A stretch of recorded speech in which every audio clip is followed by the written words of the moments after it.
నారాయణఖేడ్ నియోజకవర్గంలోని ప్రతి మండలాల నుండి గొల్ల కుర్మ సంఘం అధ్యక్షులుగా ఎన్నికైనటువంటి సోదరులకు అందరికీ కూడా అభినందిస్తా ఉన్నాను. ముఖ్యంగా మీకు అందరికీ తెలుసు, ఇప్పుడు ఈ రోజు కూడా రేపు కూడా మేము ఢిల్లీ పోతా ఉన్నాం అందరం, ముఖ్యమంత్రి అందరము. ఎందుకంటే బీసీ కులగణన మొట్టమొదటిసారిగా దేశంలో చేపట్టి 42% రిజర్వేషన్లు ఇవ్వాలనే డిమాండ్తో అసెంబ్లీలో మనము తీర్మానం ప్రవేశపెట్టడం జరిగింది. దాన్ని 9th షెడ్యూల్లో ఇంక్లూడ్ చేయాలని చెప్పేసి కేంద్ర ప్రభుత్వానికి కూడా తీసుకుపోవడం జరిగింది. గతంలో కూడా జంతర్ మంతర్ దగ్గర ఒక రిప్రజెంటేషన్ ఇచ్చి అందరికీ కేంద్ర ప్రభుత్వము దీన్ని చట్టం చేయాలని చెప్పేసి కూడా వారికి రిక్వెస్ట్ చేయడం జరిగింది. ఆయన కూడా కాలయాపన చేస్తూ మనిషికో తీరు మాట్లాడుతూ అసెంబ్లీలోనేమో బీజేపీ ప్రభుత్వం కానీ టీఆర్ఎస్ ప్రభుత్వం కానీ యునానిమస్గా రిజల్యూషన్ పాస్ చేసింది అందరికీ మద్దతుగా. కానీ ఇప్పుడేమో మళ్ళీ బీజేపీ నాయకులు డిఫరెంట్ ఒక్కొక్కరు తలా ఒక రకంగా మాట్లాడుతూ ఉన్నారు.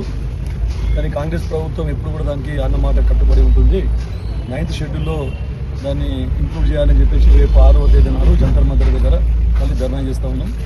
ఎల్లప్పుడు కూడా గతంలో కూడా ఇందిరాగాంధీ ఉన్నప్పుడు కానీ, జవహర్లాల్ నెహ్రూ నుండి, తర్వాత మన్మోహన్ సింగ్, వాళ్ళందరూ రాజశేఖర రెడ్డి గారు ఉన్నప్పుడు కూడా మీకు అందరికీ గుల్ల కుర్మ సంఘాల ప్రతి కుల వృత్తుల వారికి కూడా వారికి అన్ని విధాల సహాయ సహకారాలు అందించి వారి ఆర్థికంగా బలపడాలి, తర్వాత ఉద్యోగాలలో కూడా వారికి సరైన న్యాయం జరగాలి, ఫీజు రియంబర్స్మెంట్లో కానీ వారందరికీ కూడా చదువులకు ఉపయోగపడే విధంగా రాజశేఖర రెడ్డి గారు వారు కృషి చేయడం జరిగింది. మన గౌరవ ముఖ్యమంత్రి రేవంత్ రెడ్డి గారు వచ్చిన తర్వాత కూడా దీన్ని ఒక ప్రెస్టీజియస్గా తీసుకొని ప్రతి ఒక్కరికి న్యాయం జరగాలి, అన్ని వృత్తుల వారికి బీసీలకు న్యాయం జరగాలనే ఉద్దేశంతో దీన్ని ముందుకు తీసుకుపోతా ఉన్నాం. గతంలో ప్రభుత్వంలో కొన్ని పొరపాట్లు కూడా జరిగినాయి.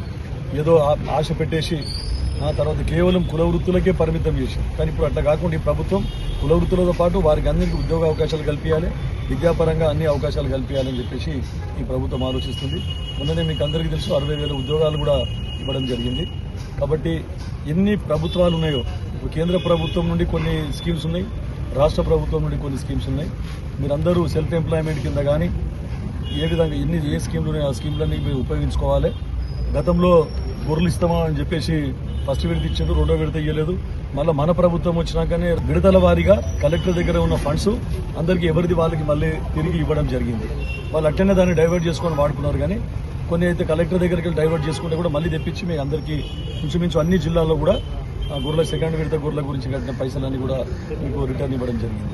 కానీ ఇప్పుడు అట్లా కాకుండా మన ప్రభుత్వం ఏంటంటే చేతల ప్రభుత్వం, గాలి మాటలు ఏదో చెప్పేసి మనకు ఇక్కడ డబ్బులు జీతాలు ఇవ్వడానికే డబ్బులు ఉన్నాయి, కానీ వేల కోట్ల రూపాయల స్కీమ్లు మేము మంజూరు చేస్తామని మీకు తెలుసు. దళిత బంధు ఎలక్షన్ ముందర దళిత బంధు అని 100 మందికి ఇచ్చారు, ఎవరికి కూడా దళిత బంధు దొరకలేదు. అట్లా మోసం చేసే విధానం కాంగ్రెస్ ప్రభుత్వాన్ని కాదు. చేతనైతే అని చెప్తారు.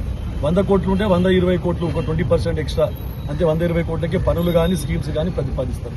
చేతగాంధీ ఏదో బోర్ల పడే విధంగా మోసం చేసే విధంగా మాయ మాటలు చెప్పి ఈ ప్రభుత్వానికి అలవాట్లేదు. కాబట్టి మీరు ఒకసారి గమనించి గతంలో ఏం జరిగింది గత ప్రభుత్వాలలో, మరి ఇప్పుడు ఈ ప్రభుత్వము ఎన్ని విధాల ఉన్నది మాట తప్పకుండా అన్ని హామీలను నెరవేరుస్తుందో మీ సహకారం కూడా ప్రభుత్వానికి అవసరం. కాబట్టి మీకు అందరికీ కోరుకున్నది ఒకటే, కేవలం మీరు ఎంపీ ఎమ్మెల్యేని గెలిపించింది. ఇప్పుడు ఎంపీ ఎమ్మెల్యేని గెలిపిస్తే లాభం లేదు. ముఖ్యమంత్రి ఉన్నా కూడా, ఎమ్మెల్యే ఎంపీ ఉన్నా కూడా మీరు స్థానిక సంస్థలలో మన సర్పంచ్లను కానీ, మన ఎంపీటీసీలు, మన ఎంపీపీలు, జడ్పీటీసీలు, జిల్లా పరిషత్లు అయితే మీకు అందరికీ అన్ని విధాలా మేమందరం మా ప్రభుత్వం సాయం అందించే విధంగా అవకాశం ఉంటుంది. కాబట్టి అందరికీ తగిన విధంగా మీరు అందరు కష్టపడి, మేము కూడా మీతో పాటు కష్టపడతాం. అందరం కలిసికట్టుగా మనము నారాయణఖేడ్ నియోజకవర్గంలోని స్థానిక సంస్థల ఎన్నికల్లో అందరం కూడా కాంగ్రెస్ జెండా ఎగిరేసే విధంగా అందరం కలిసి కృషి చేద్దామని చెప్తూ